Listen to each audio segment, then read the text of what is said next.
దేనికి తరిమి కొడతారు? ఎందుకు తరిమి కొడతారు? ఆ తరిమి కొట్టే హక్కు మీకు ఎవరిచ్చారు? అంత అంగబలం అర్ధబలం మీకుందా? ఎవరో చెప్పిన మాటలు విని ఎవరికో మెప్పు కోసమో మీరు మాట్లాడే ఈ మాటలన్నీ కూడా అవి తిరిగి మీకే తగులుతున్నాయి. కుమార్తె పవన్ కళ్యాణ్ కోసం నేను రంగంలోకి దిగుతాను, ఆయనకి నేను మద్దతు తెలుపుతున్నాను అంటారు. రేపు ఆవిడ ప్రచారంలోకి వస్తే ముద్రగడ గారి కూతురు తండ్రి మీద వ్యతిరేకంతో పవన్ కళ్యాణ్కి ప్రచారం చేస్తే ఆయన ఇంట్లో కూర్చుని గెలొచ్చేమో. సో ఆ స్టేజ్కి తీసుకొచ్చుకున్నారు. యుద్ధానికి వెళ్ళిన తర్వాత విజయమో వీరస్వర్గమో పోరాడాలి, ఎవరికో ఒకరికే విజయం వస్తుంది.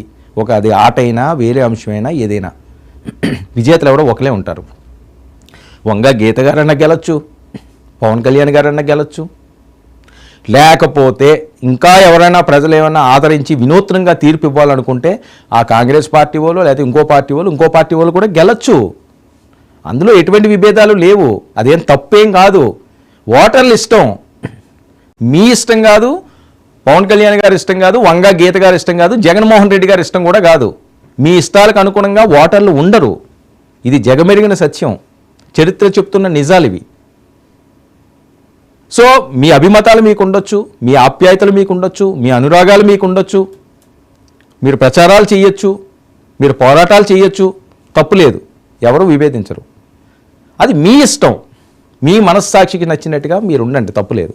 మీ మనస్సాక్షికి నచ్చినట్టుగా పవన్ కళ్యాణ్ గారిని ఓడించడానికి మీ ప్రయత్నాలు మీరు చేయండి. ఆయన వంగగీత గారిని ఓడించడానికి ఆయన ప్రయత్నాలు ఆయన చేస్తారు కదా. ఇది ఒకరు వన్ సైడే అయ్యేది కాదు. ఎవరు వ్యూహాలు ఉంటాయి, ఎవరు ఆలోచనలు వాళ్ళకు ఉంటాయి. ఇందులో ఎటువంటి ఆలోచనలు లేవు, సెకండ్ థాటే అవసరం లేదు. కానీ ఈ రకంగా మాట్లాడి సొంత కూతురుతోటే వీడియో పెట్టించుకుని మీరు ఇంకా అవమానాలు పడాల్సిన అవసరం ఉందా? ఆవిడే చెప్తున్నది, బయట వాళ్ళు అన్న మాటలు కాదు. మిమ్మల్ని ఈ ఎలక్షన్ల వరకు వాడుకుని రోడ్డును పడేస్తారు, తట్టుకోగలరా ఈ వయసులో? వాటిలన్నింటినీ కూడా డైజెస్ట్ చేసుకుని ప్రశాంతంగా ఉండగలరా? ఎందుకంటే తుని ఘటన అన్నది మాకందరికీ తెలుసు. నేను ఇప్పుడు జర్నలిస్ట్ని ఏం కాదు. ఆ సంఘటన దగ్గర ఏం జరిగిందో ఏమైందో ముద్రగడ పద్మనాభం గారు ఒక పిలిపిస్తే ఒక ప్రభంజనంలో ఎలా వచ్చిందో ఒక ఊపారు మీరు.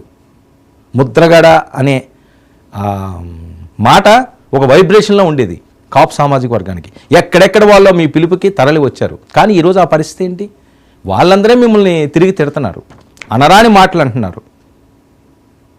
సో ఇది మంచి పరిణామం కాదు. ఇప్పటికైనా సరే అవన్నీ కూడా ఉపసంహరించుకుంటారంటారో లేకపోతే మీ అమ్మాయి గారు చెప్పిన సూచనల్ని మీ నిర్ణయం ఏం తీసుకుంటారో అది మీ కుటుంబ సమస్య అయింది.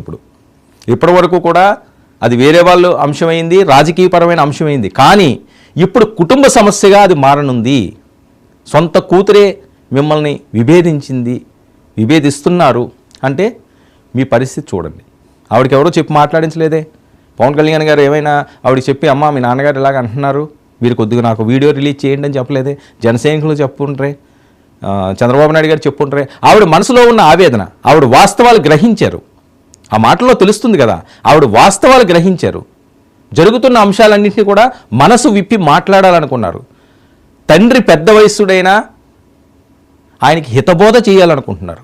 తప్పు జరుగుతుందని ఒక గళం వినిపించాలి.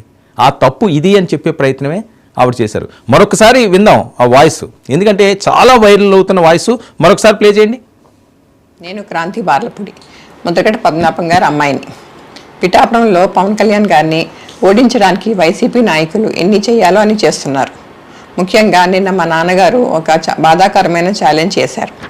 పవన్ కళ్యాణ్ గారిని ఓడించి పిఠాపురం నుండి తరిమేయకపోతే ఆయన పేరు ముద్రగడ పద్మనాభం రెడ్డిగా మార్చుకుంటారట.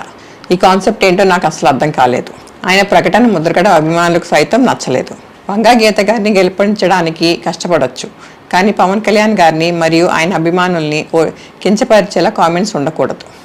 మా నాన్నగారిని కేవలం పవన్ కళ్యాణ్ గారిని తిట్టడం కోసమే జగన్మోహన్ రెడ్డి గారు వాడుతున్నారు. ఈ ఎన్నికల తర్వాత ఆయనను ఎటు కాకుండా వదిలేయడం పక్కా. ఈ విషయంలో నేను మా నాన్నగారిని పూర్తిగా వ్యతిరేకిస్తున్నాను. నేను పవన్ కళ్యాణ్ గారి గెలుపు కోసం నా వంతు కృషి నేను చేస్తాను. ఇది ముద్రగడ పద్మనాభం గారు.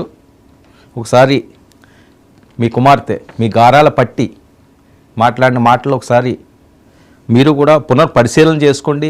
ఏం జరుగుతుందన్నది మీకున్న ఆ మంచి పేరును పోగొట్టుకోవద్దు ప్రజల్లోని ఎవరు కూడా. ఎందుకంటే మీరు ఎంతో కొంత న్యాయం